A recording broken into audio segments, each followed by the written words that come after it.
Why does your mind quit before your body does? Think about it. You're working out. Your body can continue, but your mind screams stop. You're in a difficult situation. Your body is fine, but your mind wants to escape. You're pursuing something hard. Your body has energy left, but your mind says quit. This happens in the moment that matters most, when pressure is highest, when the stakes are real, when you need your mind to be strong. It folds. This is not weakness. This is lack of training. Your body gets trained. Your mind doesn't. So your body can endure more than your mind believes it can. Navy SEALs face a simple problem. Combat doesn't care about your feelings. Missions don't wait for motivation. Life or death situations don't pause for mental breaks. So they developed something specific. Not motivation techniques. Mental architecture that holds under any pressure. The interesting part? Their training methods are almost identical to what warrior monks developed 800 years ago. Different context, same principles. Because the human mind breaks the same way across centuries, and it's repaired the same way. Subscribe to this channel. Comment. Describe a moment when your mind quit, but your body could have kept going. Recognizing the pattern is the first step to changing it.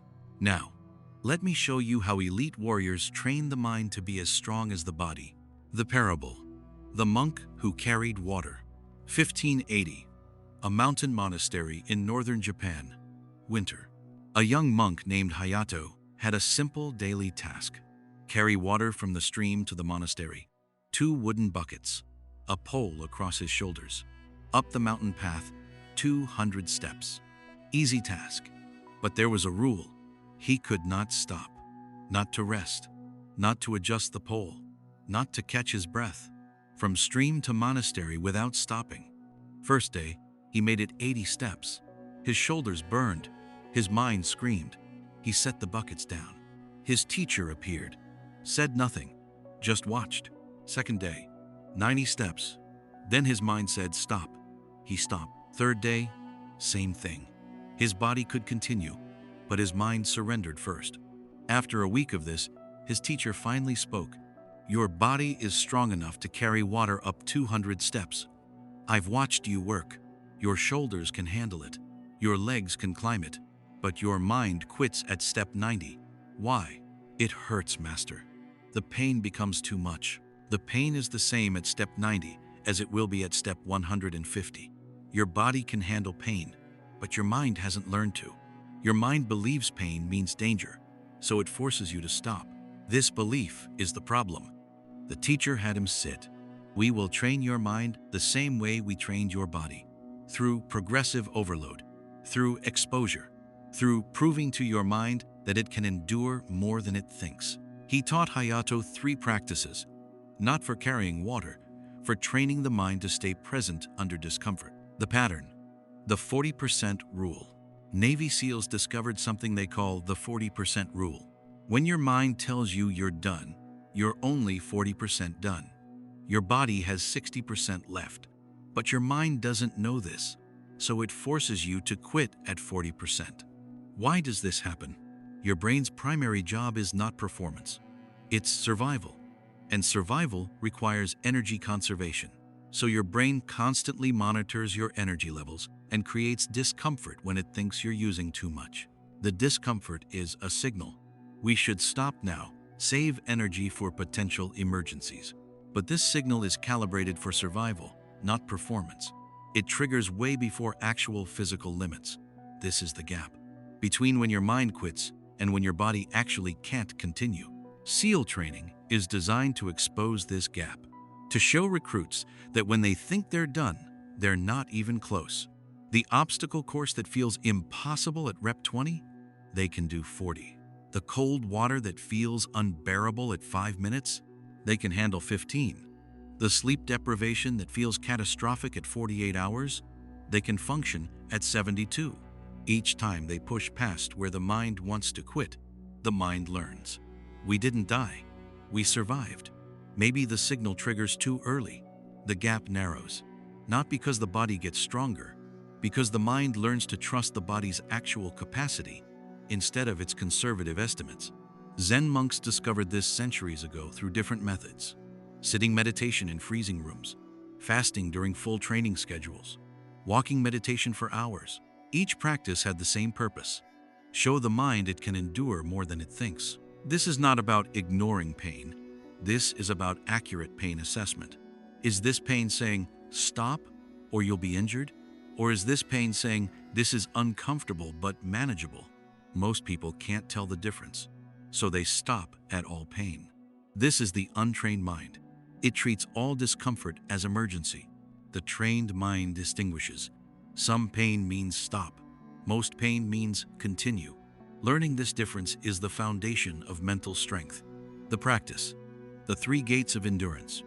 Hayato's teacher gave him 3 practices. Each one trained a different aspect of mental endurance. The first gate: segmented focus.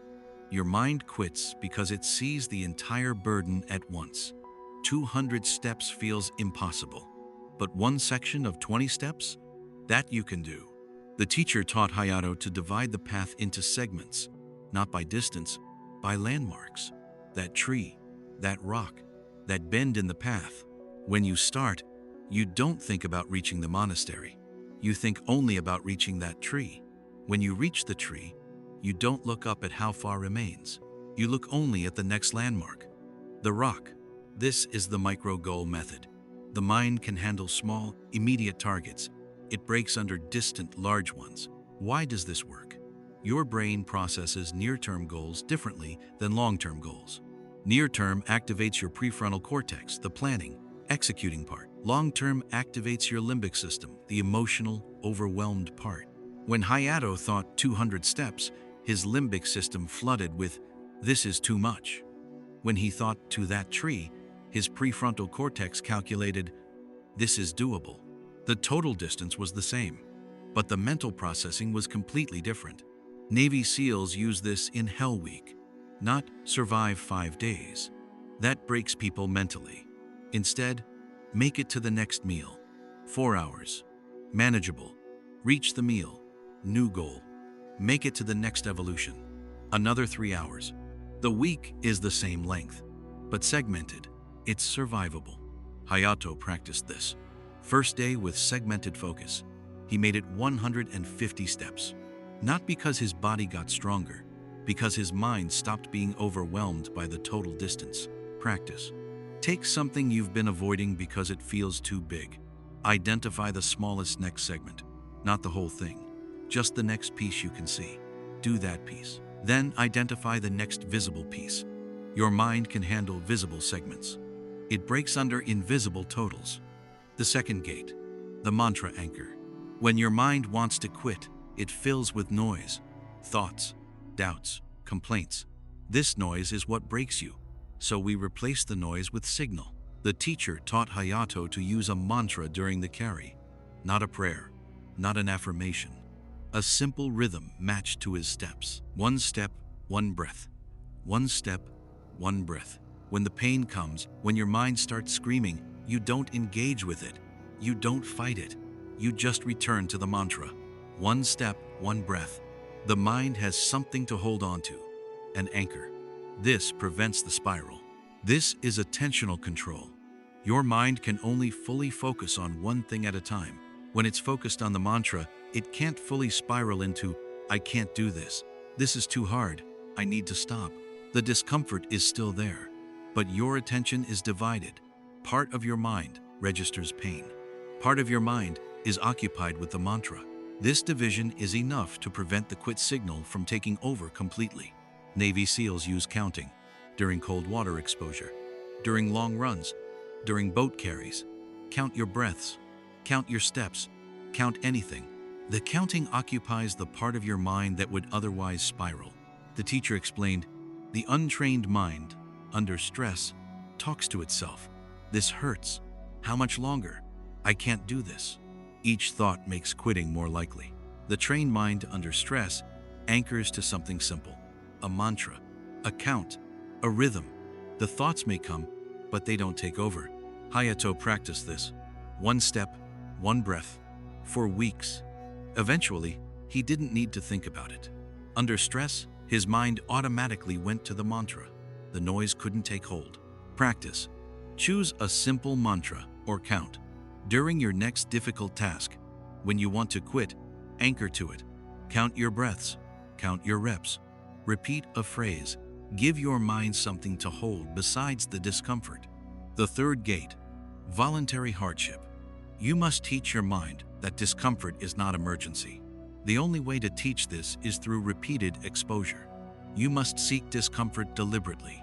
The teacher had Hayato practice sitting in Seiza on gravel. Uncomfortable, not dangerous, just uncomfortable. Sit for 10 minutes.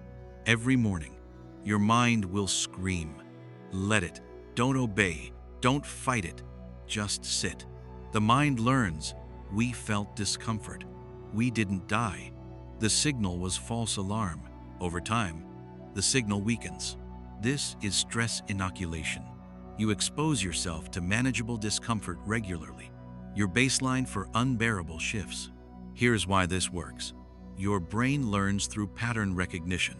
If every time you feel discomfort, you stop, your brain learns discomfort means we must stop. This is the rule. But if you regularly feel discomfort and continue anyway, your brain learns discomfort is not a stop signal. It's just information. We can function while uncomfortable. The discomfort doesn't decrease. Your relationship with it changes. Navy SEALs do this systematically. Cold, water, immersion, sleep deprivation, physical exhaustion. Not once, repeatedly, the mind learns, this is uncomfortable. But we've survived this 100 times. We'll survive this time too. The key is voluntary. When you choose the hardship, you're in control. When hardship is forced on you, you're not. Voluntary hardship trains control. Forced hardship just creates trauma. Hayato practiced this daily. Cold water in the morning, uncomfortable sitting in the evening, fasting on certain days. Each time, showing his mind, you can handle this. After 3 months, he carried the water up 200 steps without stopping. Not because his body got stronger, it was already strong enough. Because his mind stopped quitting at step 90. Practice. Choose one form of voluntary discomfort. Cold showers, uncomfortable sitting, extra physical work. Do it daily for 2 weeks. Not to suffer. To teach your mind that discomfort is not emergency. The transformation. The mind that doesn't quit. 1 year after beginning this training, Hayato's teacher gave him a new test. Carry the water. But this time, I've added stones to the buckets. They're twice as heavy as before. Hayato lifted the buckets. Immediately, his body registered the difference. This was significantly harder. But something interesting happened. His mind didn't quit. It noticed the increased difficulty, registered it, but didn't interpret it as a reason to stop, just as information. This is harder, so I'll use smaller segments. I'll anchor to my mantra. I'll stay present. He made it to the top, slower, but complete. His teacher smiled. Now you understand. Your body was always capable of more, but your mind quit first. You trained your mind to stop quitting. This is mental strength, not feeling less, functioning despite feeling more. The principle, building an unbreakable mind. Here is what you must understand about mental training. Your mind quits early because it's designed to. This is not a flaw. This is evolution. Your ancestors survived because their minds were conservative about energy expenditure. Better to stop early than to push too hard and die. This served them well. It serves you poorly. Because modern challenges rarely involve physical survival. They involve mental endurance, finishing the difficult project, having the hard conversation, pushing through the workout, staying present during discomfort. Your mind still operates on survival programming, so it quits at 40%. Your job is to reprogram it, to teach it that most discomfort is not danger, that most "I can't continue" signals are false alarms. This reprogramming happens through 3 mechanisms. Mechanism 1. Reframing the signal. Your mind sends a quit signal. This is information, not a command. The untrained mind interprets the signal as, we must stop now. The trained mind interprets it as, we're uncomfortable. Is this dangerous or just difficult? This distinction is everything. Dangerous means stop, you're injured. You're actually at your limit. Continuing will cause harm. Difficult means continue, you're uncomfortable but capable. Most of what your mind labels as I can't is actually I don't want to. Learning to distinguish these is the foundation. How do you train this? Through the three gates. Segmented focus teaches you that impossible becomes possible when broken down. Mantra anchor teaches you that discomfort is manageable when your attention is controlled. Voluntary hardship teaches you that discomfort is not emergency. Each practice proves to your mind. The quit signal fired. We didn't quit. We're fine. The signal was inaccurate. After enough repetitions, your mind learns. The signal still fires, but quieter, less urgent, more like a suggestion than a command. Mechanism 2. Expanding your capacity window. Your mental endurance exists in a window. At the bottom, comfort. At the top, your breaking point. The space between is your capacity window. Most people have a narrow window. They can handle a little discomfort. Then they break. Mental training expands this window, not by raising your breaking point that's relatively fixed, by changing what you perceive as approaching the breaking point. Think of it like pain tolerance. Two people experience the same injury. One rates the pain as unbearable. One rates it as manageable. The pain is identical. The tolerance is different. Mental tolerance works the same way. Through repeated exposure to discomfort that doesn't break you, your mind recalibrates what unbearable means. The gravel sitting, the cold water, the extra work. Each exposure teaches, this level of discomfort is survivable, so it's not at my breaking point. My breaking point must be higher. Your actual breaking point rarely moves, but your perception of how close you are to it does. This expanded perception is what allows you to push further. Mechanism 3. Creating automatic responses. The untrained mind, under stress, has no protocol. It panics. It spirals. It quits. This is default programming. The trained mind, under stress, has a protocol. Segment the task. Anchor to a mantra. Stay present. This is installed programming. Installation happens through repetition. Hayato didn't think about segmenting after 3 months. His mind automatically broke challenges into pieces. He didn't consciously use his mantra. Under stress, it appeared automatically. This is the goal. You practice the 3 gates during training, so they activate automatically during stress. When you need them most, they're already running. Navy SEALs train this way. Hell Week isn't when they learn the techniques. Hell Week is when the techniques prove themselves under maximum stress. The learning happened during the months before. In training, you do the same. Practice segmented focus on small tasks now. So when the big overwhelm hits, your mind automatically breaks it into pieces. Practice the mantra anchor during minor discomfort now. So when major pain comes, the anchor is already there. Practice voluntary hardship during training now. So when forced hardship comes, your baseline is already elevated. The integration, how it all works together. Here's what happens when you train all 3 mechanisms. You face something difficult. Old, you would quit at 40%.